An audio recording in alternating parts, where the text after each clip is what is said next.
El jabón quemaba mis manos. Un rugido de años frotando las manchas de la ropa de la familia Harwood.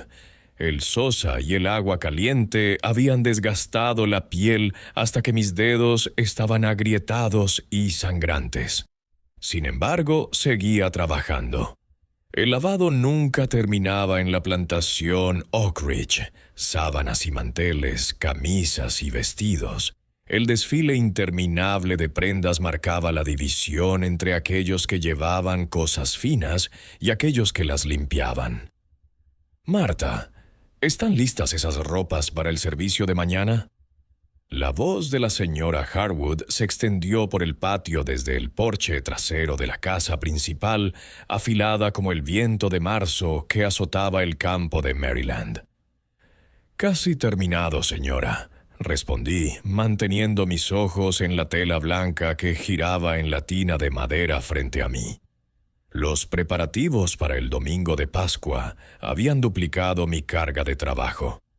Todo tenía que estar impecable para la reunión anual de Pascua de los Harwood, el evento social más importante de la temporada de primavera. «Bueno, date prisa y asegúrate de planchar la ropa de los niños después. Quiero que se vean perfectos para mañana». «Sí, señora». No la vi regresar adentro. No necesitaba ver su expresión para saberla.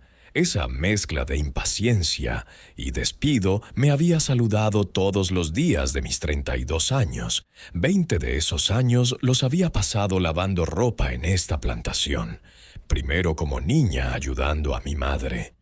Luego tomando su lugar cuando sus manos se volvieron demasiado inválidas para trabajar. Y finalmente como la encargada después de que ella pasara de este mundo.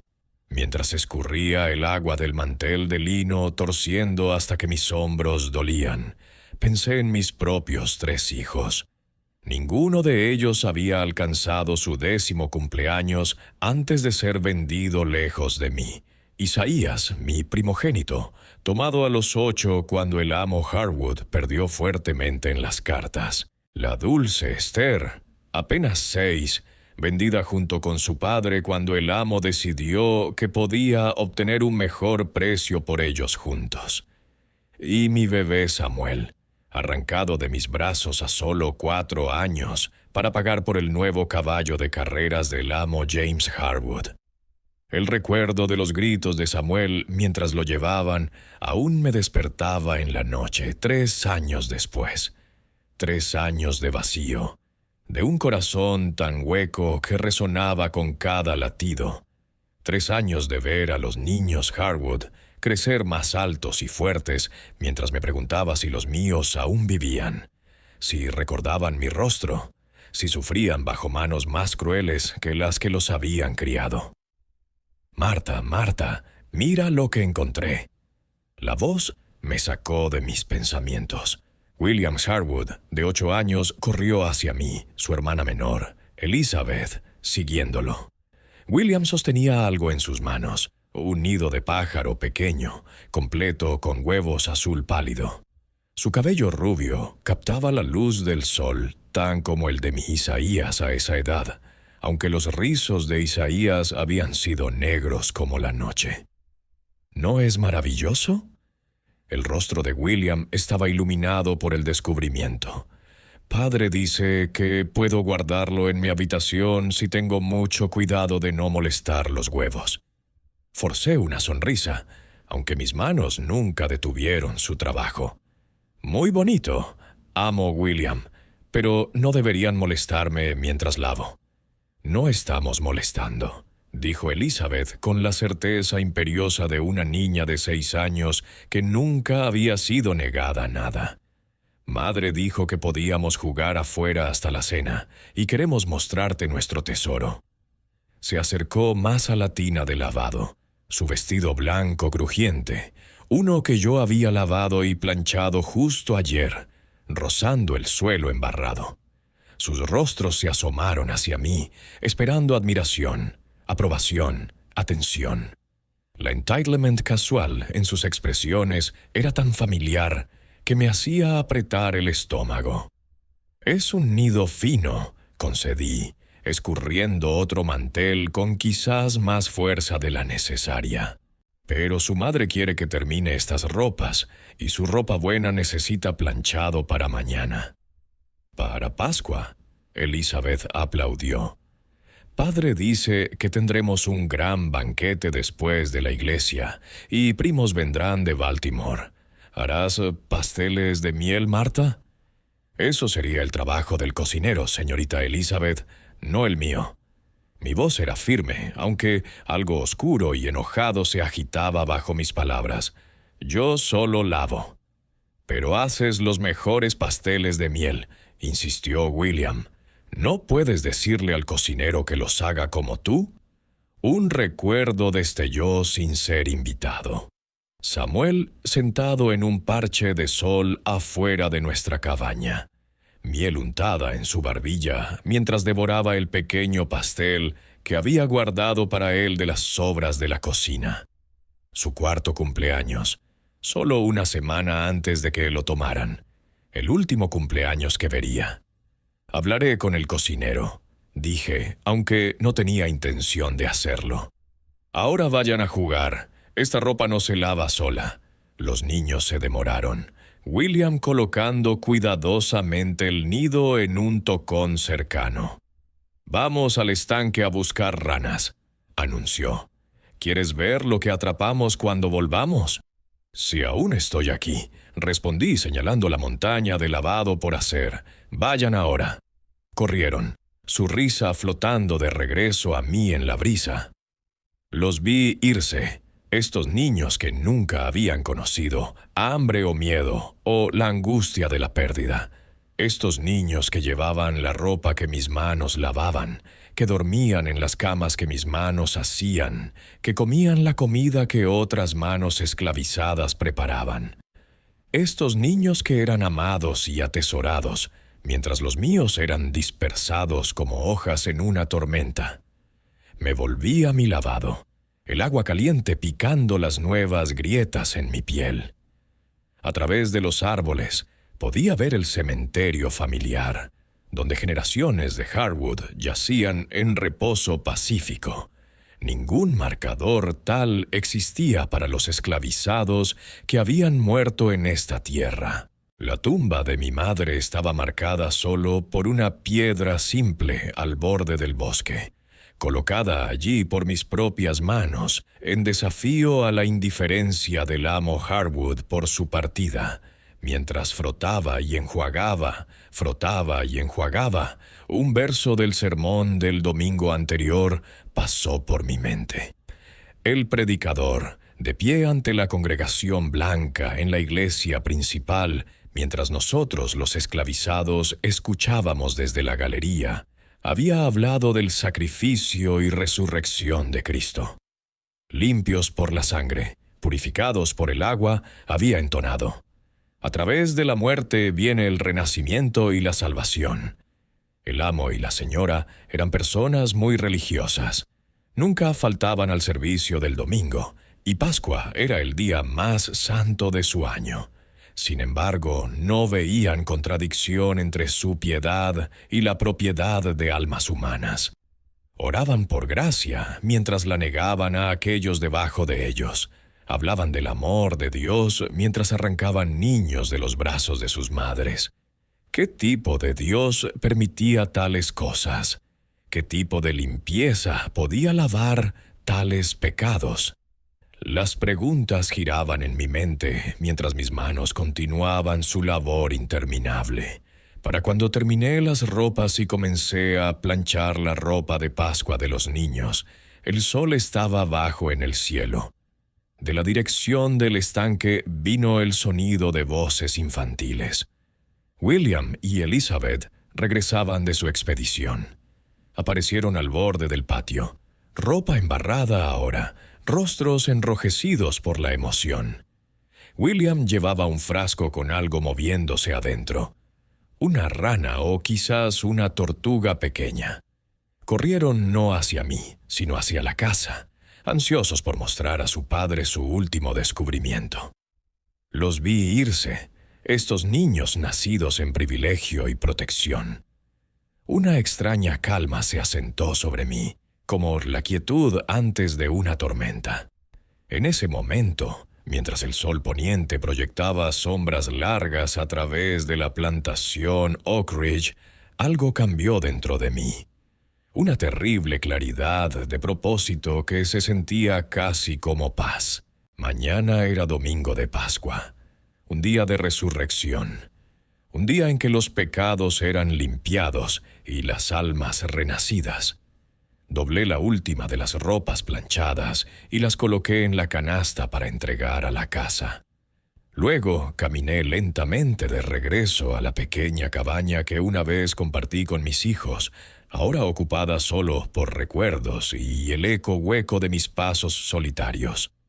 Esa noche soñé con agua subiendo, limpiando, purificando. Soñé con mis hijos llamándome desde sus profundidades. Soñé con renacimiento y retribución, de pecados lavados en el suave abrazo de aguas bautismales. Y cuando desperté en la luz gris antes del amanecer del domingo de Pascua, supe exactamente qué tenía que hacer. El domingo de Pascua amaneció claro y brillante, el tipo de día perfecto de primavera que parecía diseñado para celebración.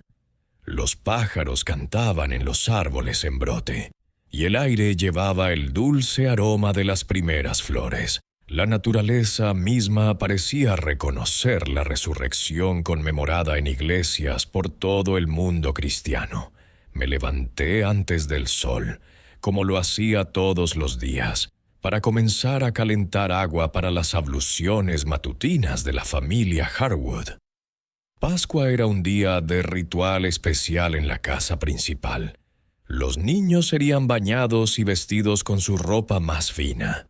El amo leería de las Escrituras en la mesa del desayuno y todo el hogar asistiría al servicio matutino en la iglesia de Campanario Blanco en la ciudad.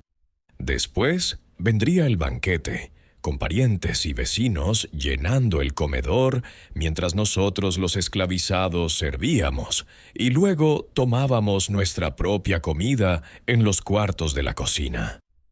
Mientras llevaba el agua humeante a la casa, me moví con la calma eficiencia que se había convertido en mi sello. Nadie, ni la señora Harwood, supervisando los preparativos del desayuno, ni los sirvientes de la casa arreglando flores y poniendo la mesa con las ropas recién lavadas, notó nada diferente en mí.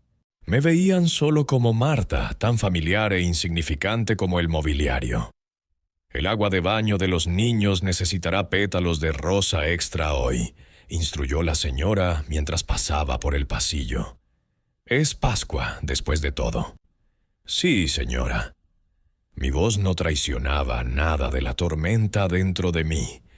Preparé el baño de los niños en la pequeña habitación junto a la cocina que servía para este propósito. La tina de cobre brillaba en la luz matutina que entraba por la ventana. Agregué los pétalos de rosa como se indicó, viéndolos flotar en la superficie del agua como pequeños barcos frágiles. Mientras la casa bullía de actividad, regresé a mi cabaña para vestirme para la iglesia. El simple vestido azul que usaba para los servicios era una de mis pocas posesiones, cuidadosamente mantenido a lo largo de los años. Mientras abotonaba los botones gastados, capté mi reflejo en el pequeño pedazo de espejo que había salvado años atrás. El rostro que me devolvía la mirada era el de una extraña, sereno, resuelto, casi luminoso con propósito. De debajo de mi colchón de paja saqué 3 pequeños artículos: un mechón del cabello de Isaías, un retazo de tela del vestido de Esther y un pequeño caballo de madera con el que Samuel había jugado. Envolví estos tesoros en un pañuelo limpio y los guardé en mi bolsillo cerca de mi corazón. Cuando regresé a la casa principal, la familia estaba reunida en el comedor para el desayuno. A través de la puerta abierta, podía ver al amo Harwood a la cabeza de la mesa, Biblia abierta ante él. Su voz profunda llevaba las palabras del Evangelio de Mateo. Dejad que los niños vengan a mí, y no se lo impidáis, porque de ellos es el reino de Dios. La ironía no se me escapó. Este hombre, que había vendido a mis hijos sin un momento de vacilación, ahora leía del amor de Cristo por los jóvenes. Este hombre, que trataba a los seres humanos como propiedad, hablaba del reino de Dios con reverencia y convicción. Pasé por el comedor hacia la cocina, donde debía ayudar a preparar a los niños para la iglesia mientras sus padres terminaban el desayuno. William y Elizabeth estaban sentados en la pequeña mesa en la esquina, ya vestidos con su atavío de Pascua, pero bajo estrictas instrucciones de no jugar hasta después del servicio de la iglesia. «Marta», llamó Elizabeth cuando me vio. «¿No nos vemos bien? Madre dice que soy la niña más bonita de todo Maryland hoy». «Te ves muy bien, señorita Elizabeth». Estuve de acuerdo alisando una arruga de su cuello de encaje. El vestido era de seda marfil con cintas rosas y bordado delicado. Lo había planchado yo misma ayer, mis manos ásperas, cuidadosas de no enganchar la tela cara. William se paraba orgullosamente en su nuevo traje, luciendo como una versión en miniatura de su padre. Padre dice que debo portarme en mi mejor comportamiento en la iglesia hoy, ya que me estoy volviendo un hombre ahora. Un joven fino, dije, las palabras cenizas en mi boca. Mi Isaías tendría 16 ahora. Un hombre de verdad si aún vivía. ¿Dónde estaba este domingo de Pascua? Recordaba las historias de la Biblia que le había enseñado. ¿Aún oraba al Dios que le había permitido ser vendido como ganado? Ahora, niños, continué, mi voz firme. Sus padres estarán listos para ir a la iglesia pronto. Pero primero, he preparado un baño especial de Pascua para ustedes con pétalos de rosa, tal como pidió su madre. Pero ya nos bañamos anoche, protestó William, y ya estamos vestidos. Esto es diferente, expliqué. Es una purificación de Pascua, como un bautismo para limpiar los pecados antes de entrar en la casa de Dios. Su madre me pidió que lo hiciera especialmente hoy. Los ojos de Elizabeth se abrieron como cuando Jesús fue bautizado en el río. Justo como eso, confirmé. Es una bendición especial para la mañana de Pascua. La mentira vino fácilmente, suavemente. Ninguno de los niños la cuestionó más. Habían sido criados para confiar en la palabra de los adultos, especialmente en asuntos de observancia religiosa. ¿Tomará mucho tiempo?, preguntó William mirando hacia el comedor. Padre no le gusta llegar tarde a la iglesia. Será rápido, prometí. Y muy especial. Vengan, el agua está lista. Los llevé al baño donde la tina de cobre esperaba, llena de agua tibia con areme de rosa. El vapor se elevaba suavemente de la superficie, llevando la dulce fragancia por todo el pequeño espacio. «Pero nuestra ropa se mojará», dijo Elizabeth de repente vacilante. «Eso es parte de la bendición», expliqué. Como cuando el ministro rocía agua en los bebés cuando son bautizados. Pero esto es una inmersión completa como en el río Jordán. Es una tradición especial de Pascua. Los niños intercambiaron miradas, sus rostros jóvenes solemnes, con la significancia de este ritual inesperado. Habían sido criados en historias de la Biblia y tradiciones de la iglesia. La idea de un bautismo especial de Pascua parecía lo suficientemente plausible para sus mentes inocentes. «¿Le dirás a madre y padre sobre nuestra bendición?», preguntó William. «Será una sorpresa para ellos», dije. «Ahora, ¿quién quiere ir primero?». Elizabeth, siempre ansiosa por nuevas experiencias, dio un paso adelante. «Yo». «Párate aquí junto a la tina», instruí, posicionándola con su espalda al agua. Cierra los ojos y piensa en Pascua y Jesús resucitando de los muertos. Piensa en los pecados siendo lavados y las almas hechas limpias y nuevas. Cerró los ojos obedientemente, su rostro tomando una expresión de reverencia infantil. En ese momento, con la luz del sol captando en sus rizos dorados, parecía casi angelical, una criatura de inocencia y luz. ¿Vas a hablarme, Dios?, susurró, ojos aún cerrados con fuerza. Tal vez, dije suavemente.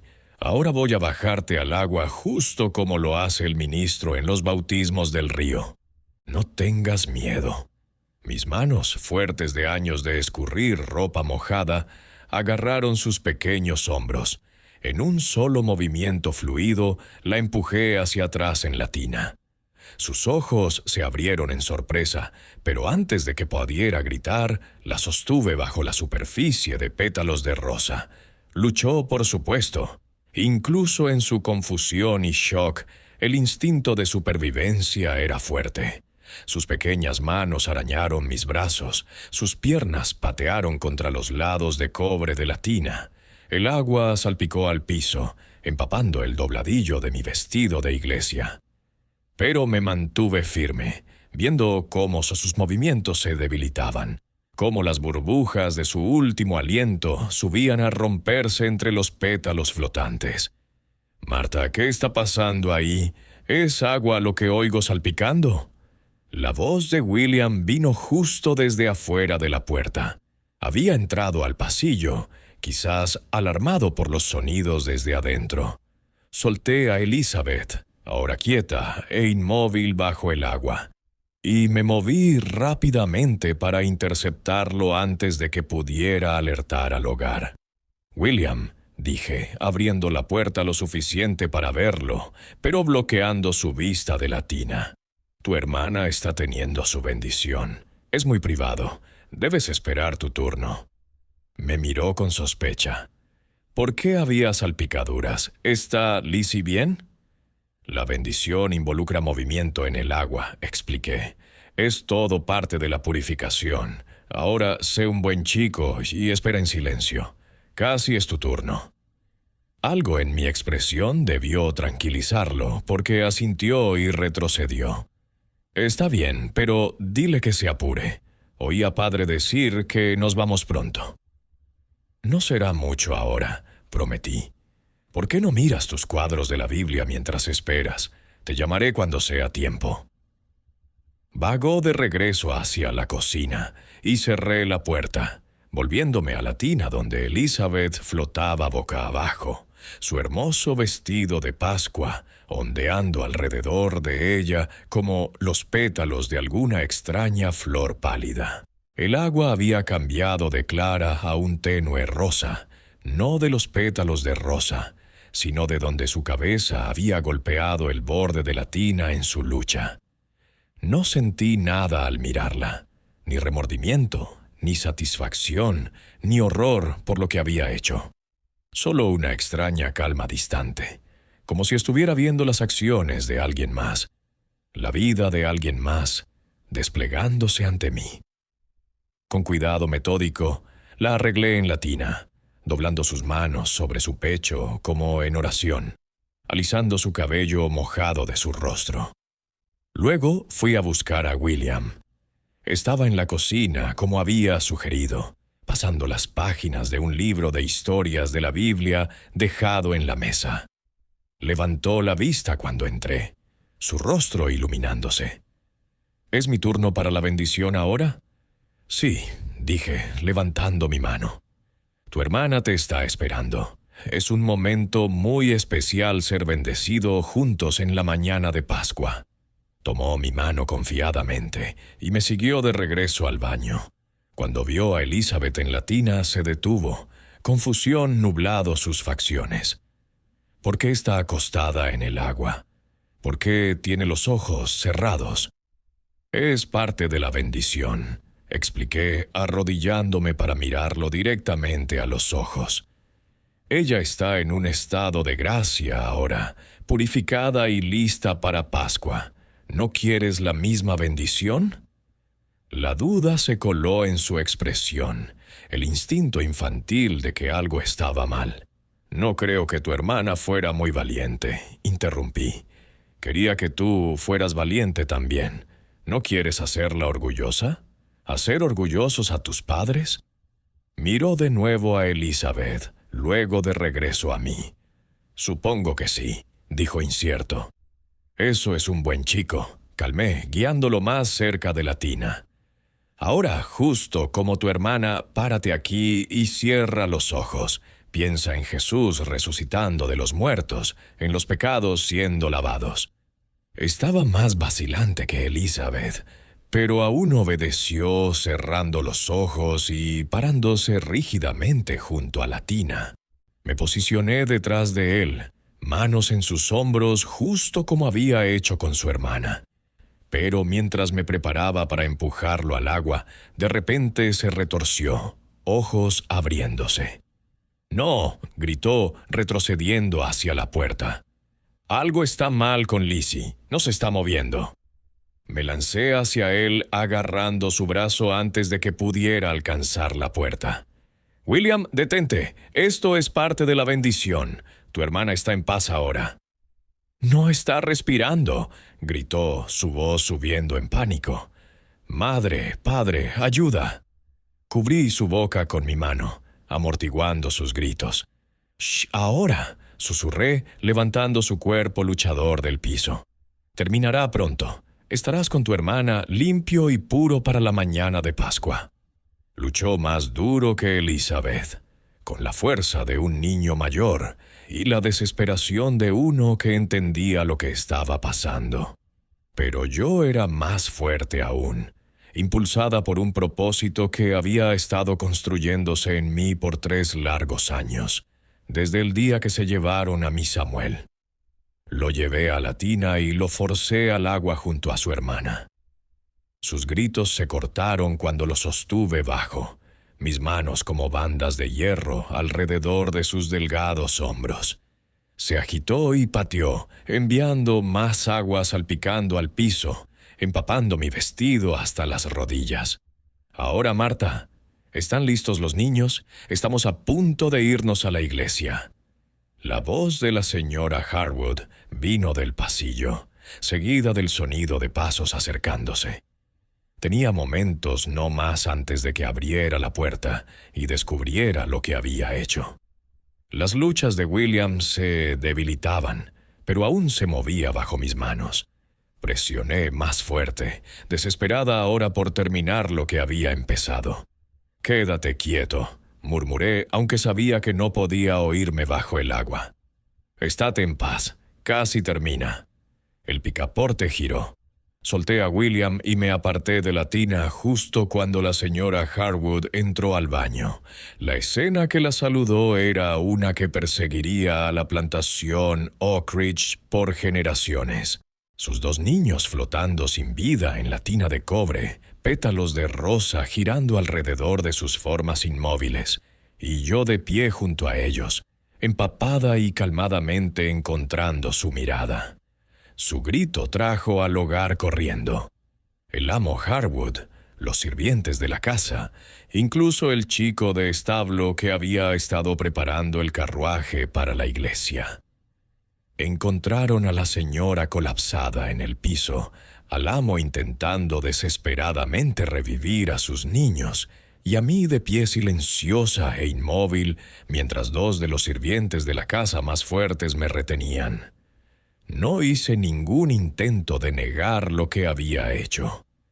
Cuando el amo Sherwood, su rostro contorsionado por el dolor y la rabia, exigió saber por qué, respondí con la misma calma escalofriante que me había poseído desde la noche anterior. «Una limpieza», dije simplemente, «por los pecados contra mis hijos, un bautismo de retribución en este santo día de resurrección».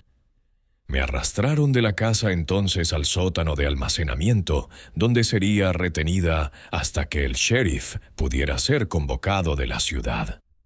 Mientras me encerraban en ese espacio oscuro, no sentí ni miedo ni remordimiento.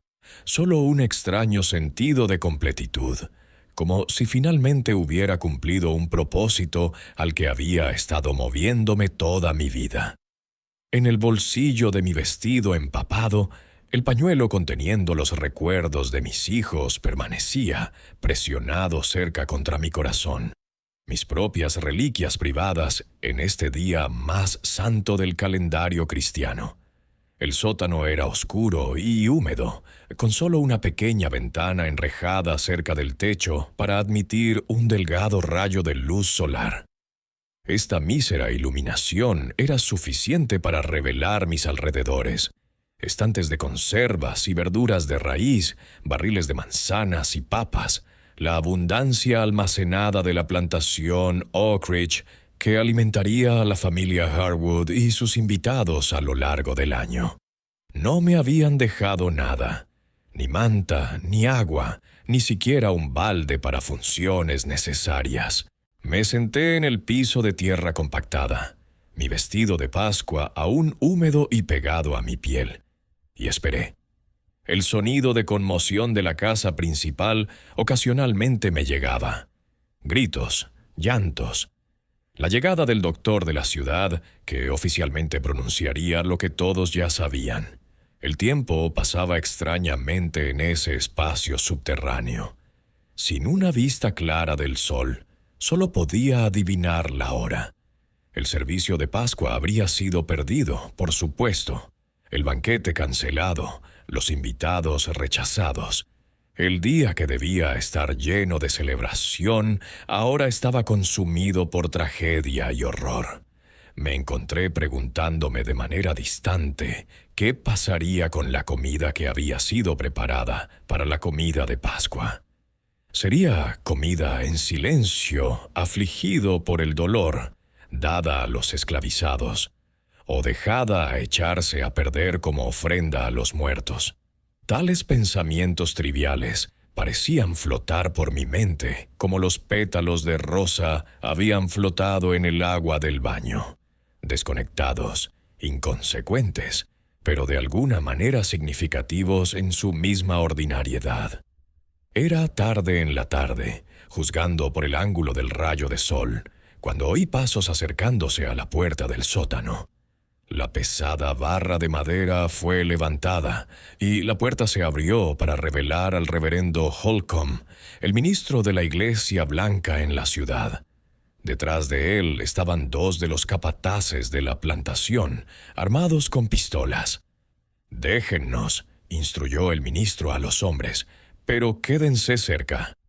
«Pidiendo perdón, reverendo», respondió uno. Pero el amo Harwood dijo que no la dejáramos sola con ella. Es peligrosa. «El Señor me protegerá», dijo el reverendo Holcomb firmemente. «Y está encadenada, ¿no es así? Debo hablar con ella en privado como ministro a un alma en necesidad de salvación». A regañadientes, los capataces se retiraron, aunque podía oírlos posicionándose justo afuera de la puerta. El reverendo Holcomb entró al sótano, llevando una linterna que proyectaba sombras grotescas en las paredes. Era un hombre alto y delgado, con un rostro que me recordaba a los santos de piedra en la iglesia. Severo, juzgador, pero poseído de una cierta belleza austera. «Marta», comenzó colocando la linterna en un barril y doblando sus manos ante él. «He venido a orar contigo y a entender, si es posible, el terrible pecado que has cometido este día». Lo miré desde mi lugar en el piso. Fue un pecado, reverendo, limpiar el mundo del pecado, lavar la mancha de generaciones en agua y sangre. Su expresión se oscureció. «No blasfemes, lo que has hecho es una abominación a los ojos de Dios». 2 niños inocentes asesinados en el mismo día que celebramos la resurrección de nuestro Señor. ¿Inocentes? La palabra sabía amarga en mi lengua. Eran inocentes cuando su padre vendió a mis hijos para pagar sus deudas y comprar sus placeres. Eran inocentes cuando jugaban con juguetes comprados con la ganancia de carne humana. No hay inocentes en Oak Ridge, reverendo. solo aquellos que pecan y aquellos que sufren por ello. Los pecados del padre no se visitan sobre los hijos, citó, aunque su voz tenía menos certeza ahora. ¿No es así?, contrarresté. Mis hijos sufren por los pecados del amo Harwood todos los días. Viven en esclavitud lejos de mí. ¿Por qué deberían ser perdonados sus hijos del mismo sufrimiento? El reverendo Holcomb paseó por el pequeño espacio, su sombra proyectándose grande contra la pared. No vine a debatir teología contigo, Marta. Vine a entender qué te impulsó a tal acto atroz y a ofrecerte la oportunidad de arrepentirte antes de enfrentar la justicia terrenal. ¿Y qué será esta justicia terrenal, reverendo? ¿Ahorcamiento? ¿Quema? ¿Importa? Mis hijos están perdidos para mí de cualquier manera. Se detuvo su paseo y me miró directamente. El sheriff estará aquí por la mañana. Habrá un juicio, aunque el resultado es cierto. El amo Harwood no es el mismo. Su dolor y rabia son terribles de ver. Habla de nada más que de tu castigo, como es su derecho bajo la ley. Reconocí calmadamente. La misma ley que le dio el derecho a vender a mis hijos. Una cosa curiosa. Esta ley que protege a algunos y esclaviza a otros. El rostro del ministro mostró un destello de incomodidad antes de dominarlo. La ley del hombre es imperfecta, pero la ley de Dios es absoluta. No matarás. No hay ambigüedad en este mandamiento, Marta, y sin embargo tu Dios mató a los primogénitos de Egipto para liberar a su pueblo elegido de la esclavitud, respondí. ¿No fue eso también una limpieza, un sacrificio necesario para terminar generaciones de sufrimiento? El reverendo Holcomb dio un paso atrás, mirándome con una mezcla de horror y fascinación.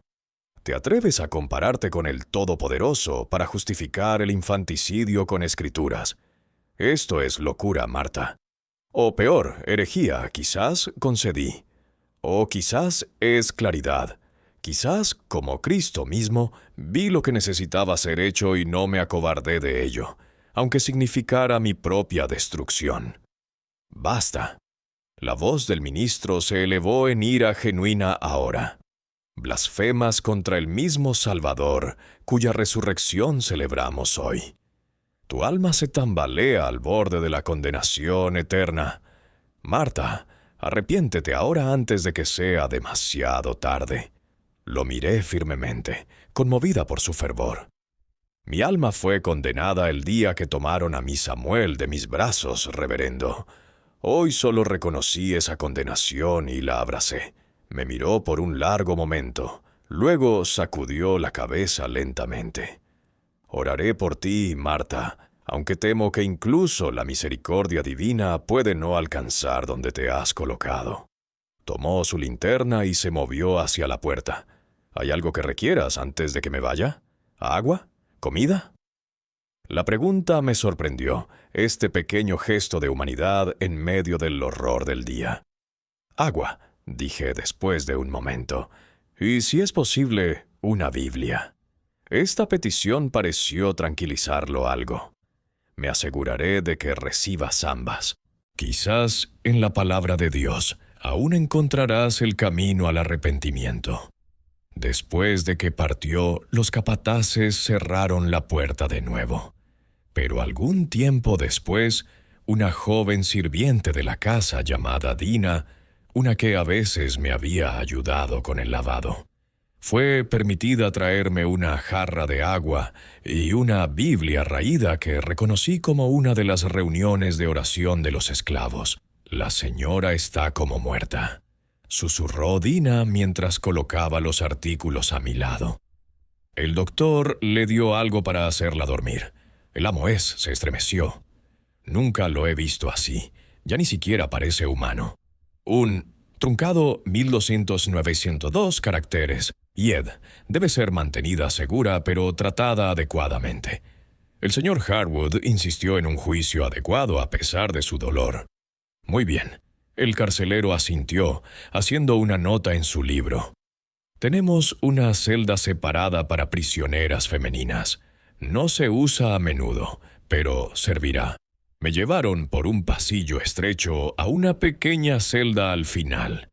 A diferencia del sótano de almacenamiento en Oak Ridge, este espacio había sido diseñado específicamente para confinamiento. Una estrecha cama estaba atornillada a una pared con un delgado colchón de paja y una sola manta. Un balde en la esquina servía propósitos obvios, y una pequeña mesa tenía una jarra de agua y una taza de estaño. La ventana, puesta alta en la pared, era apenas más grande que la mano de un hombre, cruzada con barras de hierro y ofreciendo solo el vistazo más breve del cielo.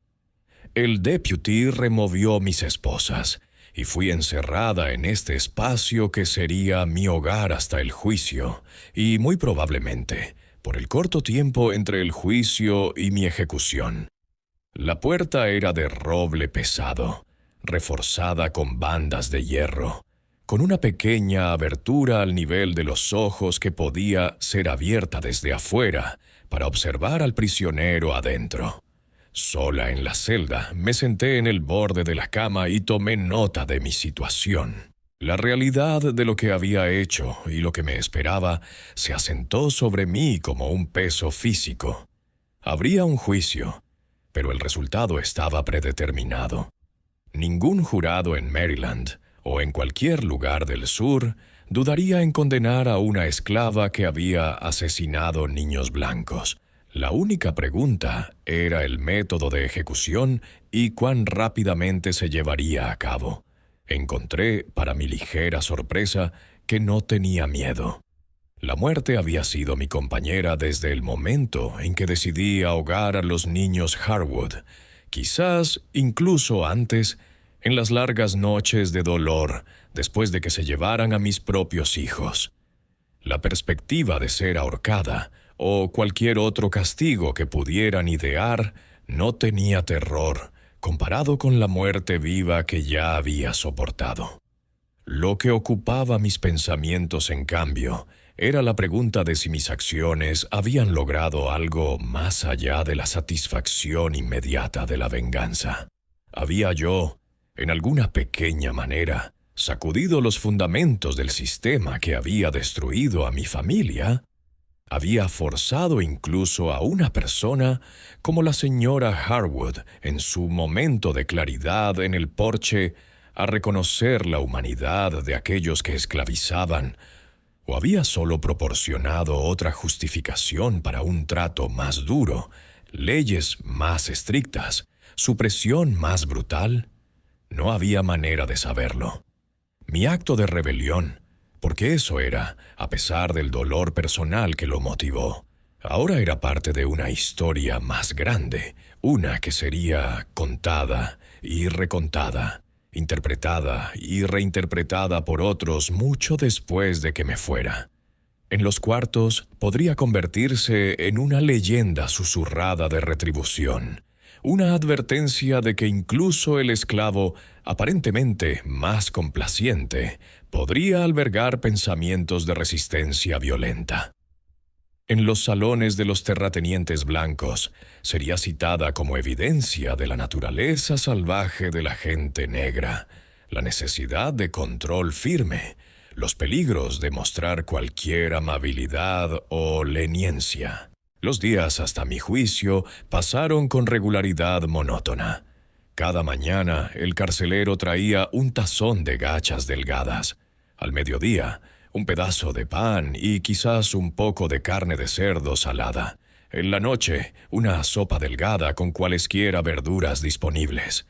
El reverendo Salcombe visitaba cada 2 días, leyendo escrituras y orando por mi alma.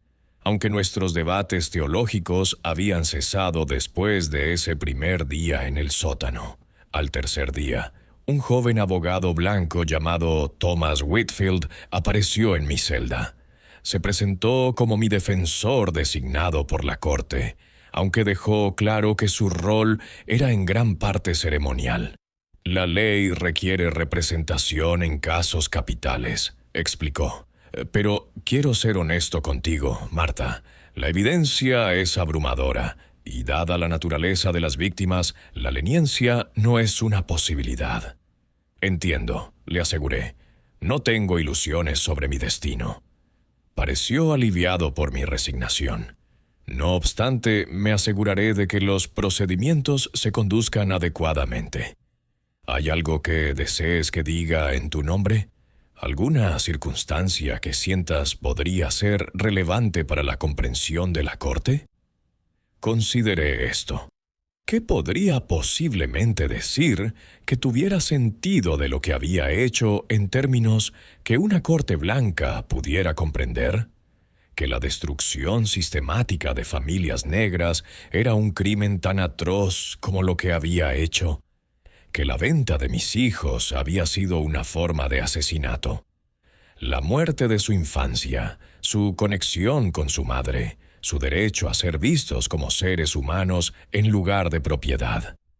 Podrías mencionar a mis hijos, finalmente dije, no como excusa, sino como contexto, para que alguien en algún lugar recuerde sus nombres junto a los de William y Elizabeth Harwood. Whitfield hizo una nota, aunque su expresión sugería que dudaba de la sabiduría de plantear este punto. Veré qué puedo hacer. El juicio está programado para el próximo lunes. El juez Curters presidirá. Es conocido por dirigir una corte eficiente. ¿Eficiente? Repetí. Una manera educada de decir que el veredicto está predeterminado y la sentencia será rápida. Tuvo la gracia de verse incómodo. La ley es clara en casos como este, Marta, pero haré mi deber como tu abogado. Después de que se fue, regresé a mi contemplación del pequeño parche de cielo visible a través de mi ventana. El juicio, tal como era, tenía poco interés para mí. Era simplemente el mecanismo formal por el cual la sociedad condenaría lo que había hecho y autorizaría mi castigo. El verdadero juicio, el que me importaba, ya había sido emitido en el momento en que sostuve a William y Elizabeth bajo el agua, en la mirada de comprensión que cruzó el rostro de la señora Harwood en el porche, en las conversaciones susurradas entre los esclavizados de Oak Ridge, mientras intentaban darle sentido a mis acciones. El día del juicio llegó con una claridad de sol que parecía burlarse de la solemnidad de los procedimientos. Me proporcionaron un vestido limpio y simple. Enviado, me dijeron por la misma señora Harwood, un gesto extraño de consideración de una mujer cuyos hijos había matado. Mis manos fueron esposadas y fui llevada por un pasillo cubierto al tribunal al lado. El salón de la corte estaba lleno, cada banco ocupado, y gente de pie a lo largo de las paredes. Mientras me llevaban adentro, un silencio cayó sobre la asamblea, seguido de una ola de susurros que onduló por la multitud.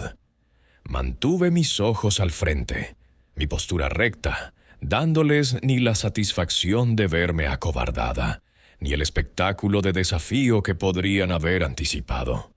El juez Curters, un hombre corpulento con papadas que se derramaban sobre su alto cuello, presidía desde un banco elevado.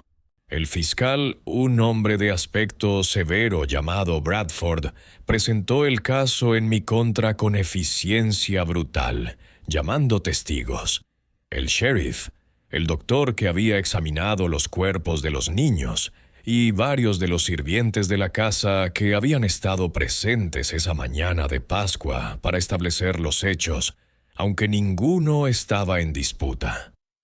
Cuando fue el turno de Whitfield para hablar en mi defensa, hizo como le había pedido, mencionando la venta de mis hijos como contexto para mi estado mental, aunque fue cuidadoso de enfatizar que nada podía justificar o excusar el crimen que había cometido.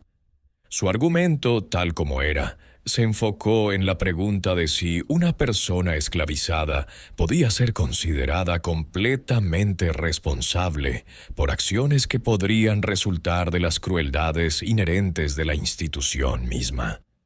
Era una línea de razonamiento peligrosa en un estado esclavista, y podía ver de las expresiones endurecidas del jurado.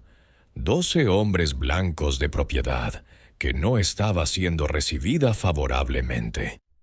El juez Curthers interrumpió varias veces para recordarle a Whitfield que la institución de la esclavitud misma no estaba en juicio. Cuando se me preguntó si deseaba hacer una declaración, me levanté lentamente, las cadenas en mis muñecas tintineando en el salón silencioso. No niego lo que hice, comencé, mi voz firme y clara. Sostuve a William y Elizabeth Harwood bajo el agua hasta que cesaron de respirar. Lo hice deliberadamente, con pleno entendimiento de mis acciones y sus consecuencias. Un murmullo corrió por el salón de la corte, rápidamente silenciado por el mazo del juez. Lo hice. Continué, porque quería que James y Catherine Harwood supieran el dolor que sentí cuando mis hijos, Isaías, Esther y Samuel, fueron tomados de mí y vendidos. Quería que entendieran qué significa perder un hijo, no a la voluntad de Dios o causas naturales, sino a la crueldad e indiferencia humana. El fiscal se levantó para objetar, pero el juez Curthers lo hizo callar, mirándome con una extraña intensidad, como si mi recitación calmada de motivos fuera más inquietante que cualquier muestra de remordimiento o desafío pudiera haber sido. No espero perdón o entendimiento, concluí. Espero solo que, cuando cuenten la historia de lo que pasó en la plantación Oak Ridge en domingo de Pascua, recuerden que comenzó no con agua y pétalos de rosa, sino con la venta de 3 niños, cuyo único crimen fue nacer de una madre que fue considerada propiedad en lugar de persona. El silencio que siguió a mis palabras fue absoluto.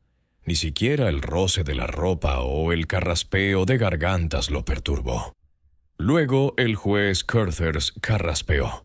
El jurado ahora se retirará para considerar su veredicto, anunció. Aunque todos en el salón sabían que no había nada que considerar, el resultado había sido determinado en el momento en que ahogué a los niños Harwood. El jurado estuvo ausente por menos de 15 minutos. Regresaron con rostros sombríos, el foreman anunciando el veredicto con la gravedad que merecía. Culpable en 2 cargos de asesinato en primer grado. El juez Curthers no perdió tiempo en pronunciar la sentencia. Martha, esclava de James Harwood, ha sido encontrada culpable del asesinato voluntario de William y Elizabeth Harwood. La sentencia de esta corte es que seas devuelta a la cárcel y que una semana a partir de hoy, el próximo lunes, seas llevada al lugar de ejecución pública y allí ahorcada por el cuello hasta que mueras. Hizo una pausa. Luego agregó el cierre tradicional. Que Dios tenga misericordia de tu alma. Fui llevada del salón de la corte en medio de un zumbido de conversación. Mi destino ahora oficialmente sellado. De regreso en mi celda, encontré que nada había cambiado en mi paisaje interno. El veredicto y la sentencia eran exactamente como había esperado. La maquinaria de la justicia había realizado su función con la misma eficiencia implacable que la maquinaria de la opresión había realizado cuando me separó de mis hijos.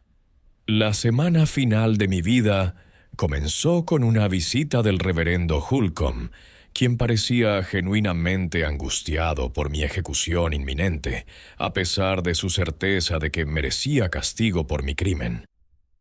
«He estado orando por ti, Martha», me dijo, su rostro austero arrugado por la preocupación, «orando para que encuentres arrepentimiento antes del fin, para que tu alma aún pueda ser salvada». «Aprecio tu preocupación por mi alma, reverendo», respondí. Pero hice las paces con Dios antes de actuar. Cualquier juicio que me espere en el próximo mundo, lo enfrentaré, sabiendo que permanecí fiel al amor que sentía por mis hijos. Sacudió la cabeza tristemente. El amor no se expresa a través de la violencia. Martha, lo que hiciste no fue un acto de amor, sino de odio y venganza. Quizás, reconocí, o quizás el amor y la venganza no están tan separados como quisiéramos. Quizás en un mundo donde algunos son propiedad y otros personas, el amor a veces debe tomar formas que los cómodos y privilegiados encontrarían perturbadoras.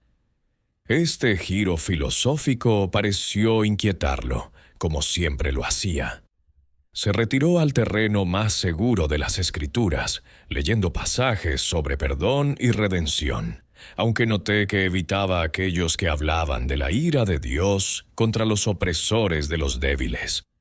Los días pasaron, marcados solo por el ángulo cambiante de la luz solar a través de mi pequeña ventana y las visitas regulares del carcelero con mis comidas míseras.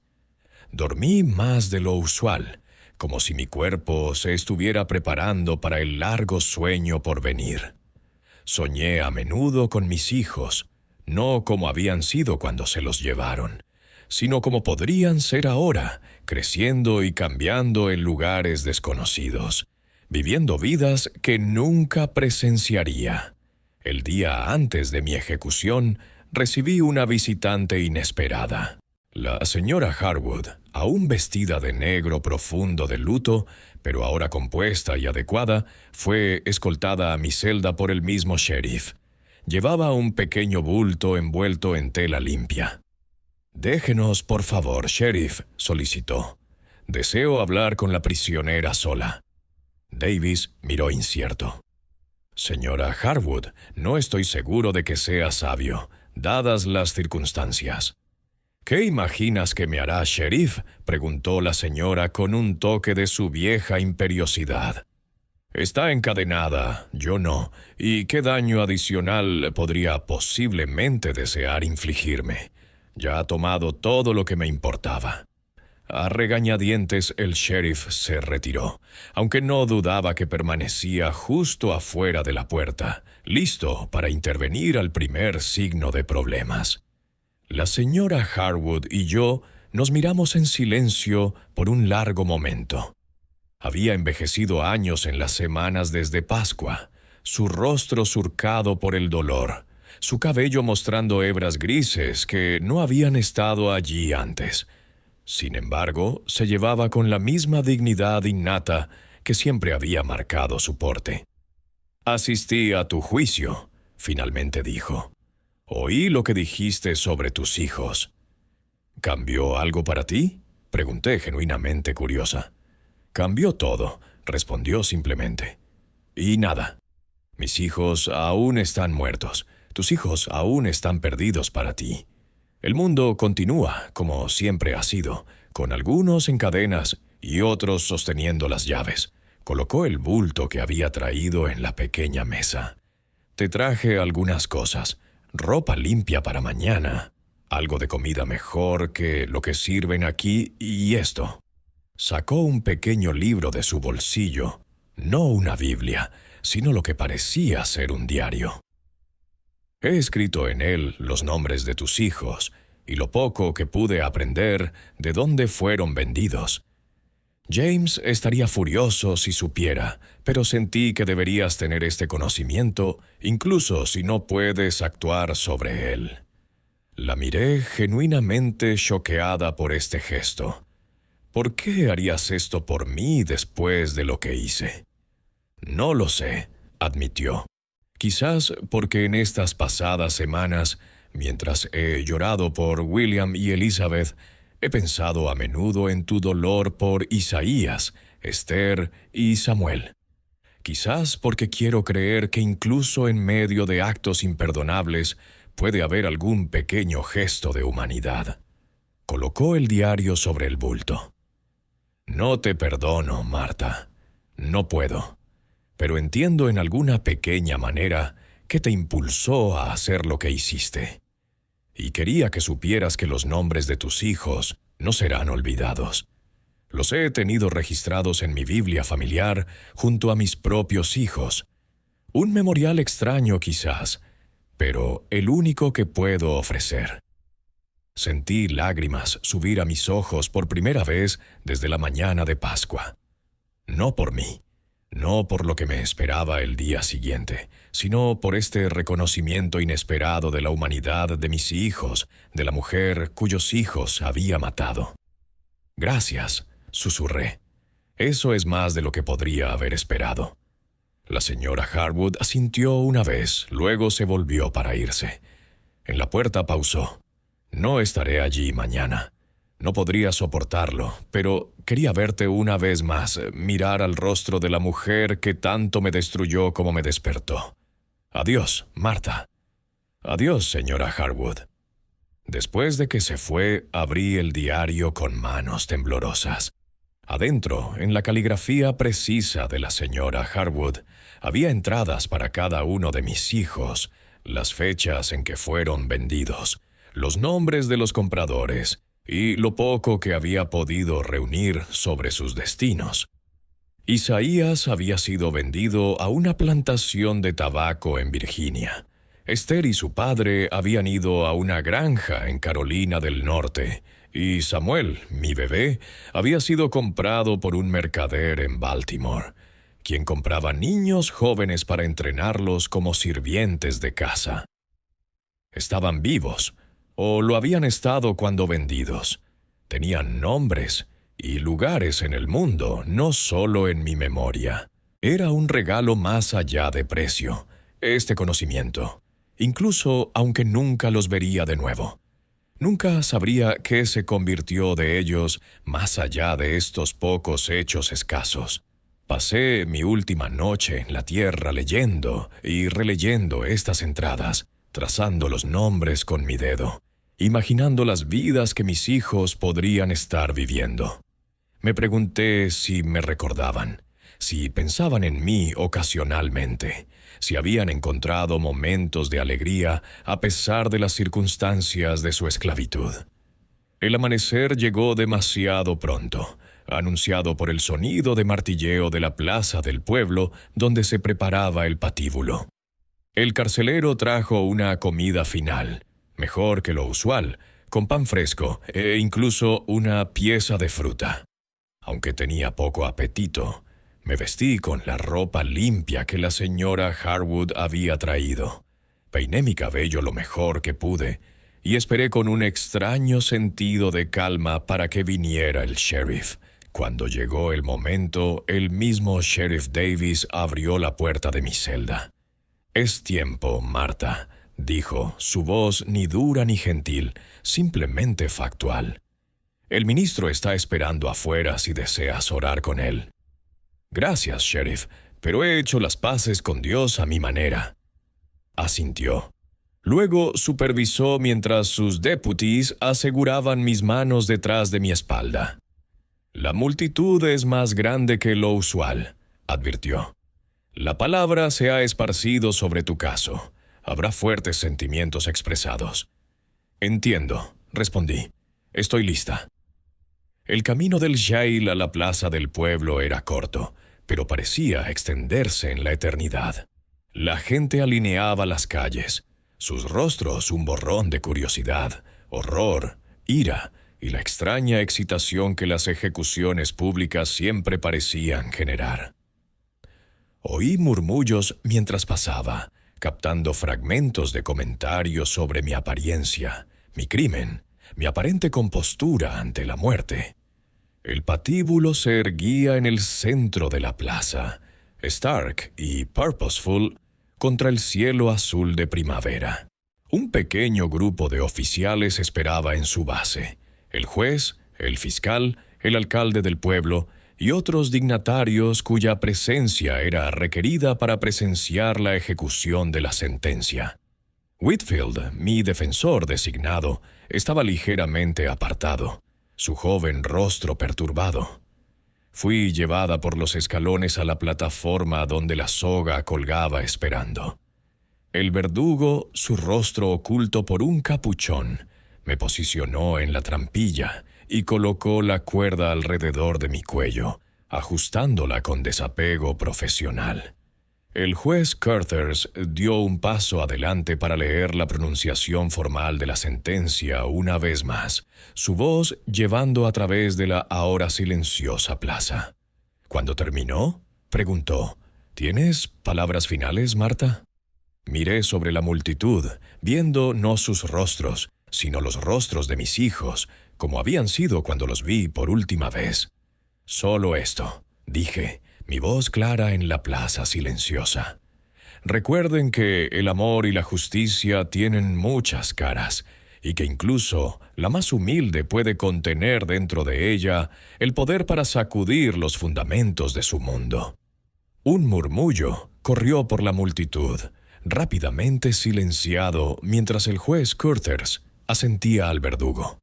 Hubo un momento de suspense terrible, un latido en el que estuve entre la vida y la muerte.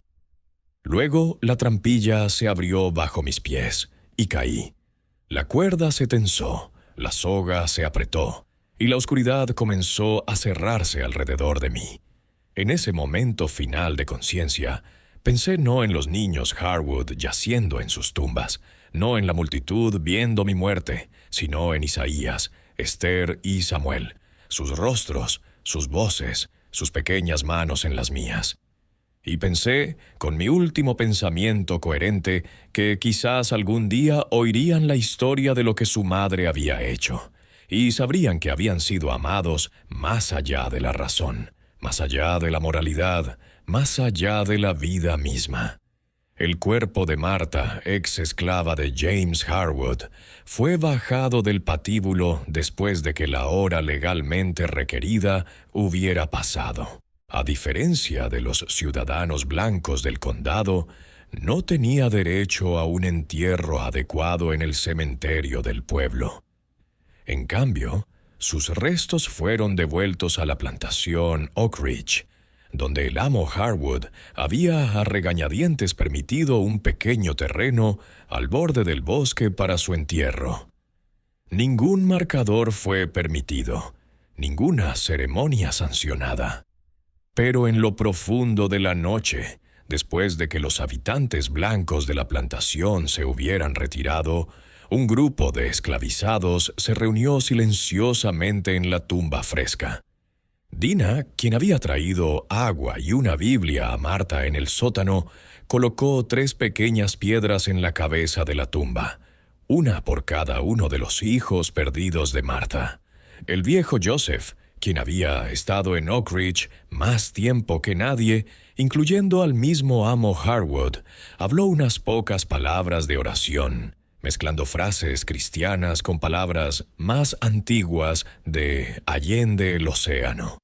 La historia de Marta y lo que había hecho se esparció rápidamente a través de la red de comunicación que existía entre los esclavizados a través de plantaciones. Viajó de boca en boca, cambiando ligeramente con cada narración, creciendo en algunas maneras, disminuyendo en otras.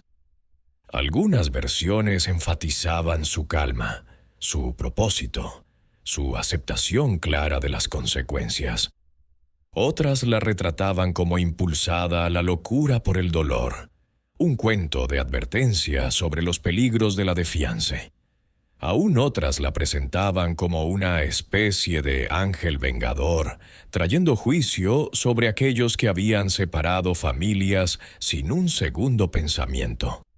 Para la comunidad blanca, el acto y ejecución de Marta servían como confirmación de sus miedos más profundos de que debajo de la aparentemente dócil exterior de sus trabajadores esclavizados acechaba el potencial para violencia y retribución.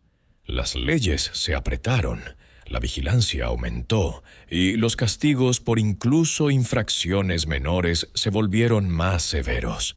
Los Harwood, incapaces de soportar permanecer en Oak Ridge con sus terribles recuerdos, vendieron la plantación y se mudaron a Baltimore, donde la señora Harwood se dedicó a obras de caridad silenciosas, mientras su esposo buscaba escape en negocios y alcohol. Pero dentro de la comunidad esclavizada, la historia de Marta tomaba dimensiones más allá de los simples hechos de lo que había hecho. Se convirtió en un símbolo complejo, perturbador, pero poderoso, de la profundidad del amor de una madre y el terrible costo de un sistema que trataba a los seres humanos como propiedad.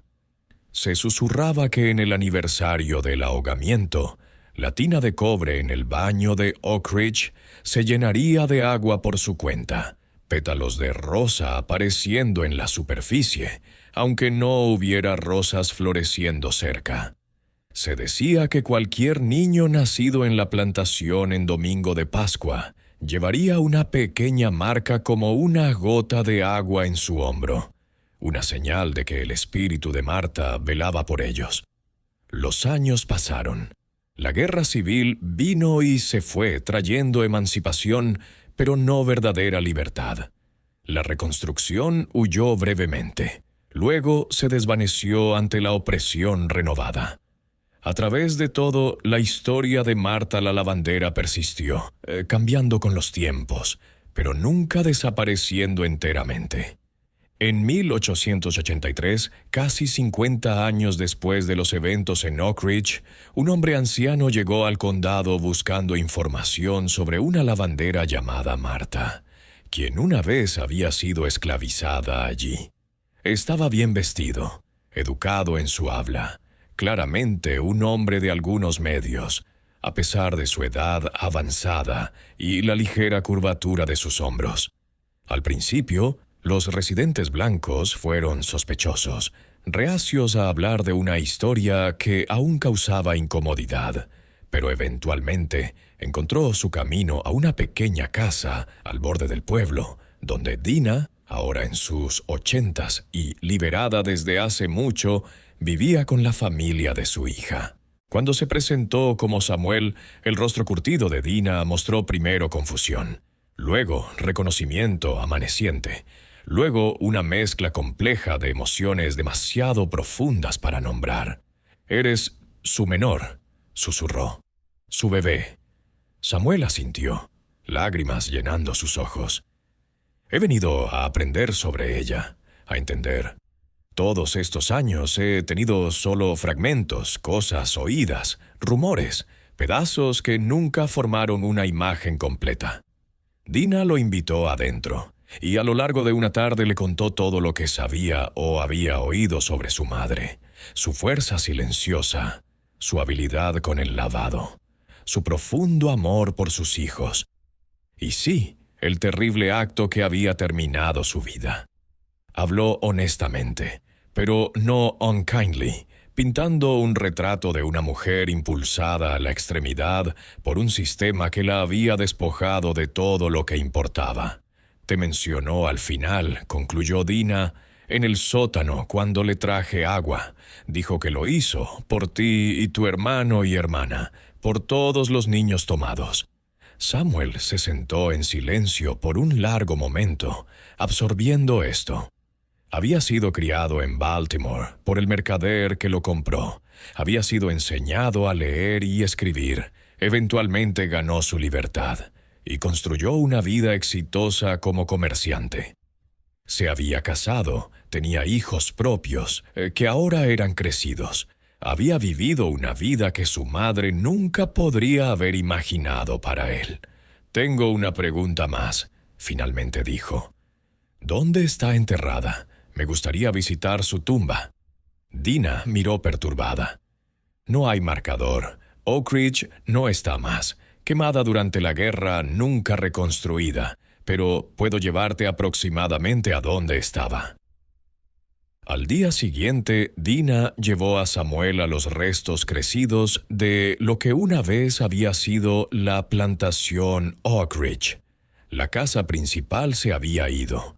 Solo una chimenea y algunas piedras dispersas marcando dónde había estado. Las cabañas de esclavos habían pudrido hace mucho, pero los bosques al borde de la propiedad permanecían, y Dina lo llevó a un lugar donde 3 piedras, ahora medio enterradas en tierra y musgo, aún formaban un pequeño cairn. «Aquí», dijo simplemente, «aquí es donde la pusimos a descansar». Samuel se arrodilló junto a la tumba sin marcar de la madre que apenas recordaba.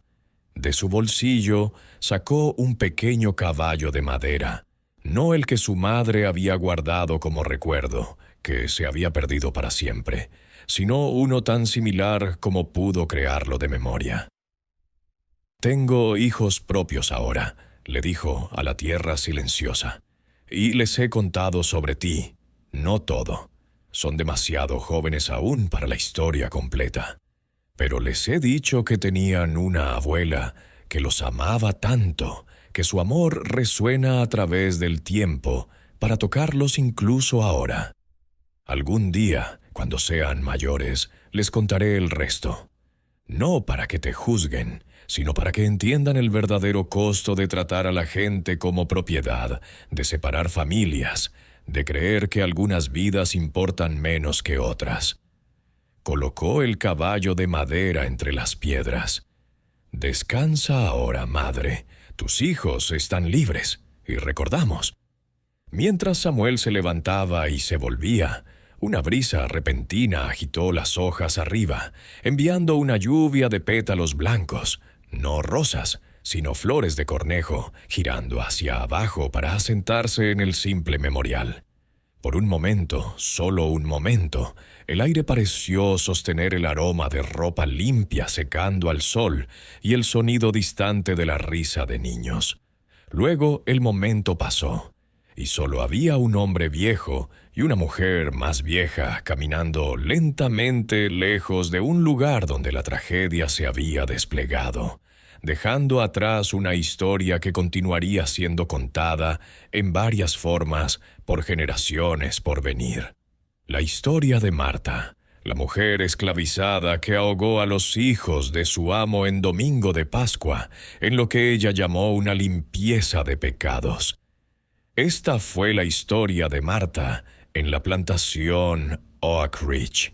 La historia registra su ejecución por el asesinato de William y Elizabeth Harwood en domingo de Pascua de 1830, pero ofrece poca insight en sus motivaciones o pensamientos internos. Lo que se sabe es que ella, como innumerables madres esclavizadas, experimentó el trauma de tener a sus hijos vendidos lejos de ella. Su acto de violencia, horrífico por cualquier medida, no puede ser condonado. Pero tampoco puede ser entendido sin reconocer el sistema de opresión que trataba a los seres humanos como propiedad y separaba familias con impunidad. El verdadero legado de la historia de Marta yace no en el acto mismo, sino en lo que revela sobre la capacidad humana para tanto violencia terrible como amor profundo, y sobre una sociedad que creó las condiciones para que tal tragedia se desplegara. En el tapiz complejo de la historia americana, la suya es solo un hilo, oscuro, perturbador, pero inextricablemente tejido en el patrón más grande de una nación construida sobre contradicciones. Libertad y esclavitud, justicia y opresión, devoción religiosa y ceguera moral. La tumba de Marta permanece sin marcar, su voz silenciosa, salvo por el eco que nos alcanza a través del tiempo e imaginación. Pero en ese eco quizás yace una verdad incómoda, que sistemas que niegan la humanidad de algunos inevitablemente corrompen la humanidad de todos, creando heridas que pueden tomar generaciones para sanar. Los ecos del acto desesperado de Marta resuenan a través del tiempo, un recordatorio stark de la brutal realidad de la esclavitud y su impacto devastador en las familias. Si estas historias no contadas de dolor, resistencia y las elecciones inimaginables forzadas sobre los esclavizados conmueven tu alma, únete a nuestra comunidad. Suscríbete a nuestro canal para descubrir más verdades ocultas de las sombras de la historia americana. Tu apoyo nos ayuda a mantener estas narrativas poderosas vivas, asegurando que las voces de aquellos que sufrieron nunca serán olvidadas.